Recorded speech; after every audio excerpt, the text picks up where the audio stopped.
Ouais, je crois que c'est un grand tournoi. Et non, avant tout, c'est un grand slam et tous les joueurs veulent aller le chercher. Le public est tout le temps plein ici, c'est un régal de jouer ici, non, c'est en train de devenir un tournoi comme la Winter, je pense. Alex Goitia eta Gorka Sorozabal. Armaietan sekulako girua duten dela, publikoa erantzuten dagoela eta hori importantea ez azkenean Bilbo zelako plaza bat sartzea, Jaelaeko ligan guretzat ere garrantzitsua bat. Mutrikuko Galernie eta Bidarteko Titana, Eñau Durrizti eta Timo Basque. Ah, voilà, si nous on se donne à fond, le public à Bilbao, on sait très bien qui va répondre.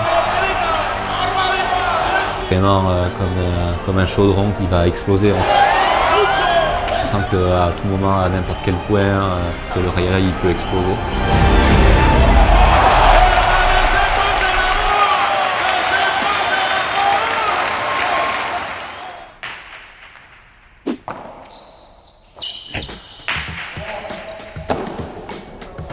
Nik uste basket Division taktika iguala izan dela partidu osoan kontraixo danan kontra, pelota moteltxo batekin jokau eta eskerreko paetetik ibili pelotia.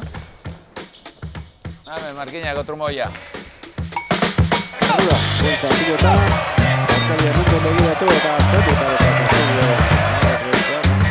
Goitia Gorkak min asko etxego eskuminakin ez, eta horixe egitau biok. Nik uste lantzegun gala taktika hori eta bintzate momentuz ondo erten digula eta azkeneko pausuan ondo ertatzen digu.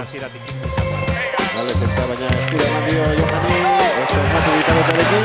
Bakit edo, pentsatot eurek pelota motelatako eskuela. Ezta? Gu biziz askokatuko gu. Egizi da inaut ez dela eskumati puru ez da, berana bakostau eta reboti da, baina ikusten da zelan bera eskumia oso ondo atzeratzen da bien. Nik oso partidu ez du espero, da nik pentsot detaile markauko da dela.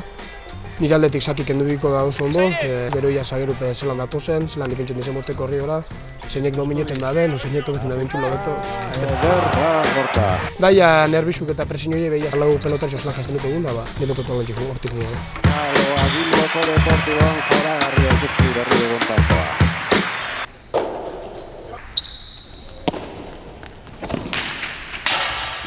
Horrek gorde, baixakurako, oan ez gaztean.